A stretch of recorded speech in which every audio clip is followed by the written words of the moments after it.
さあ、戦おうか。我が名はユーハ・バッハ。お前のすべてを奪うのだ。ジ・オールマイティは未来を改変する力だ。さあ、絶望してくれるなよ。ぬるい。Bleach, Brave Soul. Alright, what is going on, guys? This is your boy the Death Smasher, and welcome back to another Bleach Brave Souls video. And today we are going to be updating the 1000-Year Bloodward tier list that I have made last month, because I am going to actually make some changes. Because, well, for starters, we already have the new 1000-Year Bloodward round that just came out not too long ago, round 13. So we have the new Isshin, the new Ryuken, and for the first time ever, Masaki. And I also do want to actually go ahead and fix up this tier list, because I do know that I have made some mistakes before in the past, and I want to go ahead and actually correct them. So let's just go ahead and get right to it, and let's get over the changes now, shall we? Now, before we add in the new characters, let us go ahead and change the current tier list. Now, for power, I don't think anything needs to be changed. I think it's just as good as it is now. Yeah, sure, Yugram being above Orihime, sure, I know there's a bit of controversy behind that, but honestly, I think I am going to keep Yugram as it is, just because of the simple fact that, here's the thing, he actually does clear faster than Orihime, just because of the simple fact that it's just his NAD, and you can just use your strong attacks to pretty much guard break and pretty much get the job done. While with Orihime, with the fact that her first strong attack deals little to no damage against multiple mobs sometimes, and the fact that sometimes the second strong attack, it's not going to clear through all, it's like, I just don't see Orihime being above Yugram in this case. But that's just my own personal opinion. But yeah, that's just how I'm going to go about it. Now, tech, I am going to make a small change. I am going to at least put in Kisuke above Asuka now. Kisuke has more or less the exact same similar kit as Orihime. The only difference is the fact that, well, at the very least, he is a full-on melee character, and whatever he guard breaks with his first strong attack, he can actually easily kill off with the second strong attack. And because Orihime is a ranged character and actually has a melee attack on her second, it's like she just won't get the job done efficiently. That, and she has the 20-second cooldown. So yeah, that's basically where I'm gonna go with this. Now for speed, I'm gonna put Tanjiro above Basbi. Yes, Basbi has the way better kit. However, Tanjiro just happens to pretty much do a bit more because of the simple fact that he actually hits harder than Basbi, and pretty much that's where I pretty much failed to realize that Tanjiro just has the overall better skills compared to Basbi. So I do want to apologize about that in my last tier list that I did. So yeah, now as for Mind, I don't really see any changes that need to be done, because like Kenpachi being above Sajin, it works. Aizen being below Kiryu, it works. I'm sorry, but Aizen is so trash that I would not even use him. I just can't get around to using him, where I would rather play as Kiryu, even though she has some problems with actually guard breaking with her strong attacks. Izuru, a bit better than Kiryu, because he's a full-on range character, where Kiryu only has 1 second strong attack that is melee. Toshiro being third works, Grammy being second works, Candace being first actually works. So yeah, Mind is completely set. Heart, I don't really see any changes that I need to do. Maybe a bit of controversy there is between 1000-Year Bloodward Mayuri and True Bankai Ichigo, sure.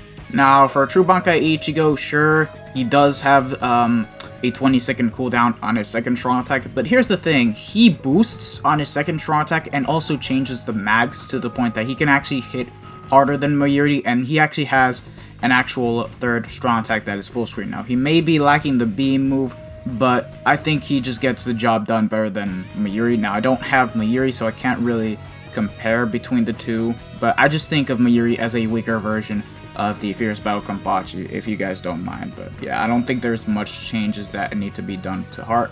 Senjumaru being above Ichigo and Mayuri just works, since she does hit harder and gets the job done a bit faster.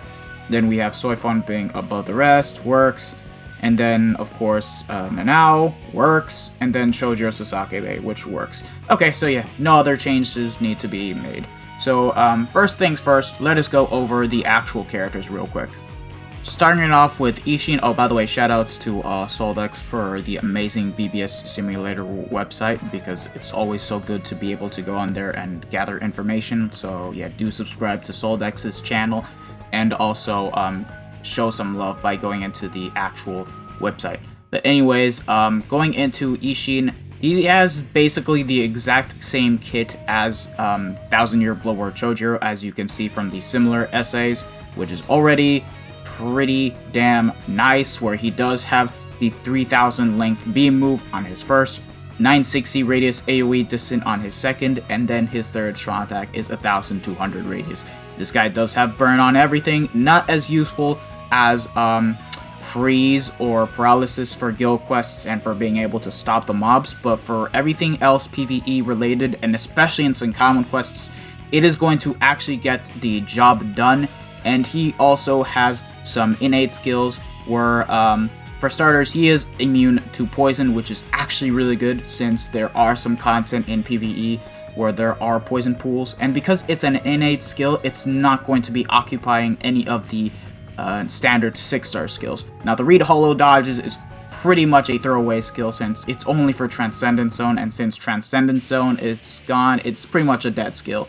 But in terms of 6-star skills, he does have Frenzy with Havoc, Berserker at 20%, the extra 20% Berserker he gives out to himself and captains, so basically he's going to be doing the same numbers as Tenjiro, Debilitator plus 2 seconds, Devastation 40, and Sprinter plus 1, so either way, he has more or less the same exact skills as Tenjiro, higher stats than Tenjiro, and is just going to be outperforming him in terms of an overall 1000-Year Bloodward character. So where am I going to rank this Isshin? At number 1, baby. Number 1. Easily. Easily. Now, as for Ryuken, let's just go ahead and get right into it. So Ryuken is yet another Power Soul Reaper killer, and this one is going to be a hard one to actually classify because I'm gonna get right into it. So first things first, he does have Frenzy with a Berserker at 60%, Bruiser 40, Devastation at 60, Havoc at 20%. He is also able to nullify ranged resistance at 100%, and also has Sprinter plus 1, also has some really good stats and skills. It is slightly higher than Lilebaro's, but in terms of what he has in terms of kit, it's not really the best. Now, I do commend Caleb for actually making the character different because he has the insane 1200 width by 1200 length beam move, which is basically the same strong attack as Swimsuit Apache, so it's not a bad one. That being said, it's not going to cover as much range as Lilebaro's first strong attack, but for getting mobs that are like around you, it just works just fine, especially when at close range. Now, that being said, his second strong attack is where things are going to be completely different.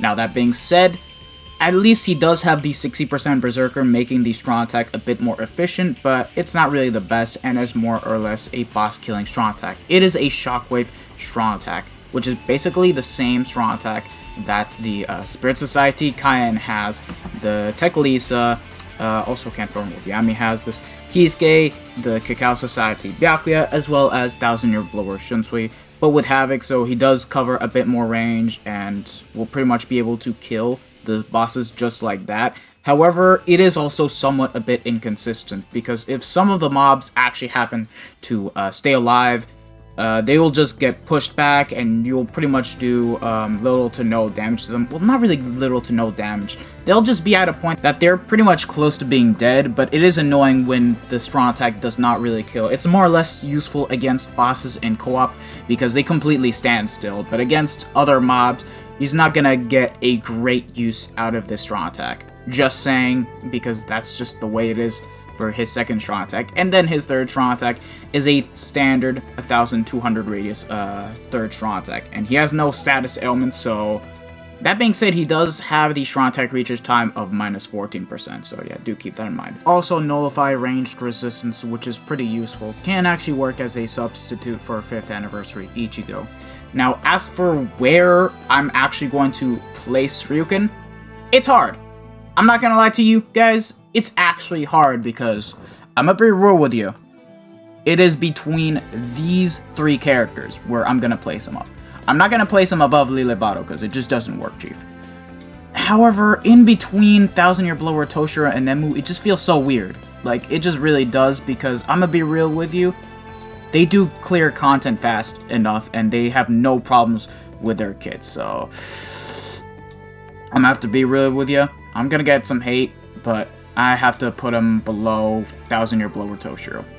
I just have to. I'm sorry, but like Toshiro has the way better kit, even though he's not going to be hitting as hard as this Ryuken would right here. But for clearing out content in PvE and having the better kit, he just gets the job done. The only disappointing factor is that Toshiro doesn't have Berserker or Havoc in that case. Nemu does, on the other hand, so I don't know. I could put him above Toshiro, but like Toshiro is just better than Ryuken. That's all. Okay, so yeah, that's basically Ryuken summed up. If you guys have any complaints, do let me know in the comment section below. This was not an easy choice. But anyways, up next is Masaki. So this girl right here is basically Tokinada with the no affiliation killer. I'm just gonna say that right now because she has the insanely high attack stat, Berserker at 50%, Bruiser at 60, Enhancer plus 10 seconds, Flurry, Guard Break, hit hidden enemy chance 100%, Poise, Sprinter plus 1, and also has normal attack damage at 20%. This girl has Flurry with an 80% Bruiser, with Guard Break, and hit hidden enemies, so either way, this girl will work exactly like Tokinada, but also has an inbuilt Zeta Pill with 35% more damage to her NAD string, which is actually going to be really damn good. Now, in terms of overall attacks, her normal attack damage string, it's basically the same as Tokinada's, where it's basically the multiple type. Like, we can look at the similarities. The same as the Thousand Year Blower Izuru, which is actually pretty good. Like, there's no complaints with that NAD string at all. But that being said, for when building her up into an SP-based character, you may want to have SP level 10 and focus at level 10, because I'm gonna be real with you, Chief, it just doesn't work, considering when it comes to units that have the Berserker plus 50%, you also want to have the appropriate killer for this. And considering she does have no affiliation killer, she just doesn't have a better strong attack damage advantage compared to Tokinada, but that's the only advantage in which Tokinada has the edge on her. But that being said, her first strong attack is really garbage. It is the same trash SA1 that this aura has. 18% mag, pushback, where it slightly pushes back but won't kill, and it's the same one that Remy and 5th Anniversary Byakuya has. Like, that's all I gotta say. But the second strong attack happens to be the boost with barriers. Oh yeah, I forgot to say that she also gives out barriers on the second strong attack. And her second strong attack is insane because it's an 800 radius AoE distant attack. Yo, imagine the future units that get Frenzy with Havoc and a high Berserker, that they happen to be a boost unit and actually get the 960 radius AoE distant. Like, how crazy is that going to be? And this is the first of its kind to actually get this kind of strong attack, so I'm really looking forward to what the future has in store. And then her third strong attack is the same, 1000 radius full screen strong attack. Like, there's nothing to it. That being said, no transformation mechanic, which is a bit unfortunate, no status elements, but for what she does, it is insane. She's better than Tokinada as an overall NAD character. So where am I going to place Masaki? Honestly, I'm gonna be real with you. I love Chojiro.